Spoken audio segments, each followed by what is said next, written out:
শিলচর থেকে সম্প্রসারিত আজকের সকালের কয়েকটি গুরুত্বপূর্ণ খবর হলো, মুখ্যমন্ত্রী দৌড়ে এবার হাড্ডাহাড্ডি লড়াই, রাজ্যের ৭৫% মানুষ বিধায়ক বদল চান। অসমে পরবর্তী মুখ্যমন্ত্রী কে হবেন? বর্তমান মুখ্যমন্ত্রী হিমন্ত বিশ্ব শর্মা নাকি প্রদেশ কংগ্রেসের সভাপতি তথা সাংসদ গৌরব গগৈ? ২৬-এর ভোটে মুখ্যমন্ত্রী পদে ভোটারদের পছন্দের ক্ষেত্রে দুজনের মধ্যে হাড্ডাহাড্ডি প্রতিদ্বন্দ্বিতা চলছে, যেখানে বিজেপি বর্তমান মুখ্যমন্ত্রী হিমন্ত বিশ্ব শর্মা সামান্য ব্যবধানে কংগ্রেস নেতা ও সাংসদ গৌরব গগৈ থেকে এগিয়ে আছে। ভোট ভাইব এলএলপি পরিচালিত নতুন সমীক্ষায় এই তথ্য প্রকাশ করেছে। সমীক্ষা অনুযায়ী ৪৫.৬% অংশগ্রহণকারী হিমন্তকে সমর্থন করেছেন আর ৪৪.৮% গৌরবকে, অর্থাৎ ব্যবধান মাত্র ০.৮%, যা পরিসংখ্যানগত ত্রুটির সীমার মধ্যে রয়েছে। পরবর্তী খবরটি হলো, দোকানীদের প্যান্ট খুলে ধর্ম পরীক্ষা, কানোয়ার যাত্রা নিয়ে যুগী পুলিশের বিরুদ্ধে বিস্ফোরক ওয়াইসি। কানোয়ার যাত্রাপথে দোকানের বাইরে সাইনবোর্ডের দোকান মালিকের নাম পরিচয় লেখার নির্দেশিকা গত বছর স্থগিতাদেশ দিয়েছিল সুপ্রিম কোর্ট। শীর্ষ আদালতের সেই আদেশ মানছে না উত্তরপ্রদেশের সরকার। উল্টে যোগী আদিত্যনাথের পুলিশ দোকানীদের প্যান্ট খুলে ধর্ম পরীক্ষা করছে, বিস্ফোরক অভিযোগ করলেন এআইএমের প্রধান আসাদুদ্দিন ওয়াইসি। বুধবার ওয়াইসি বলেন, মুজাফফরনগর বাইপাসে প্রচুর হোটেল রয়েছে, বহু পুরনো হোটেলগুলি। 10 বছর আগে সেই পথে কানোয়ার যাত্রা হতো না, আগে শান্তিপূর্ণ যাত্রা হতো, কোনো রকম ঝামেলাও ছিল না। এখন কেন সমস্যা হচ্ছে? এখন হোটেল মালিকের থেকে আধার চাওয়া হচ্ছে, এমনকি দোকানের মালিকের প্যান্ট খুলে হেনস্থা করা হচ্ছে। মিম প্রধান আরও বলেন, দোকান মালিকদের হেনস্থা না করে কর্তব্য পালন করা উচিত পুলিশের। ওরা চমক দেওয়ার চেষ্টা করছে, এমনকি সুপ্রিম কোর্টের আদেশ মানছে না। অনুমতি ছাড়া কারো হোটেলের ভিতরে কেউ ঢুকলে কি করে? হোটেলে গিয়ে কারো ধর্ম পরিচয় নিয়ে প্রশ্ন করা অন্যায়। কেন সরকার পদক্ষেপ করছে না? কানোয়ার যাত্রাকে কেন্দ্র করে উত্তরপ্রদেশ এবং উত্তরাখণ্ড সরকারের নির্দেশিকা নিয়ে বিতর্ক সৃষ্টি হয়েছিল গত বছরই। দুই রাজ্যের সরকারের তরফে নির্দেশ দেওয়া হয়েছিল, যাত্রাপথের রাস্তায় দুই ধারে যেসব খাবারের দোকান রয়েছে সেই সব দোকানের বাইরে টাঙ্গানো সাইনবোর্ড দোকানের মালিকের নাম পরিচয় স্পষ্ট করে লিখতে হবে।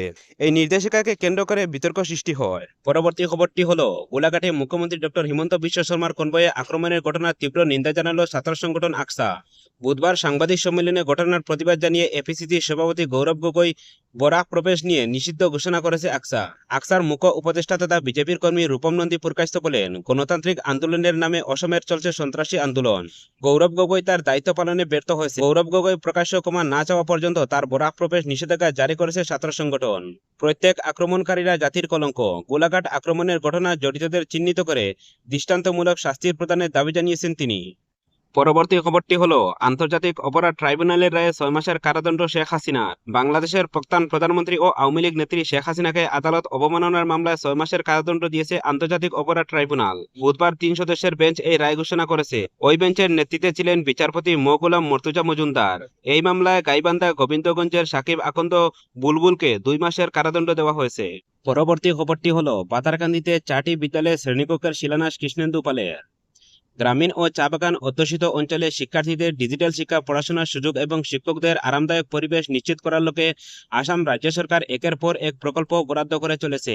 এরই অঙ্গ হিসাবে শ্রীভূমি জেলার পাতারকান্দি কেন্দ্রের চা বাগান সহ অন্যান্য এলাকায় শিক্ষার গুণগত মানোন্নয়নের লক্ষ্যে বুধবার দিনটি স্মরণীয় হয়ে রইল। এদিন রাজ্য সরকারের মৎস্য, পশুপালন ও পূর্ত বিভাগের মন্ত্রী তথা পাতারকান্দির বিধায়ক কৃষ্ণেন্দু পালের হাত ধরে একযুগে 4টি শিক্ষা প্রতিষ্ঠানের আধুনিক পরিকাঠামো নির্মাণের শিলান্যাস ও ভূমি পুজো অনুষ্ঠান সম্পূর্ণ হয়। এই 4টি প্রকল্পে শিক্ষার পরিকাঠামোকে যুগোপযোগী করে তোলার গুরুত্বপূর্ণ পদক্ষেপ হিসাবে ধরা হচ্ছে। রাজ্যের মন্ত্রী দলীয় নেতাকর্মীদের নিয়ে এদিন সকালে পাতারকান্দি শিক্ষাখণ্ডের ফুতুনি এমইএস স্কুল প্রাঙ্গণে 2 ইউনিট অতিরিক্ত শ্রেণীকক্ষ, একটি আধুনিক কম্পিউটার রুম ও একটি পাঠাগার নির্মাণের শিলান্যাস করেন মন্ত্রী। এতে এই অনুষ্ঠানে বিদ্যালয়ের শিক্ষক, শিক্ষিকা, অভিভাবক, ছাত্রছাত্রী ও স্থানীয় বিশিষ্টজনেরা উপস্থিত ছিলেন। পরবর্তী খবরটি, কাঠিগড়ায় কাতিরাইল প্রথম খণ্ডে অবস্থিত শতবর্ষ পুরনো ভৈরববাড়ি মণ্ডপটি একটি প্রাচীন বটবৃক্ষে ভেঙে পড়ায় মারাত্মকভাবে ক্ষতিগ্রস্ত হয়েছে।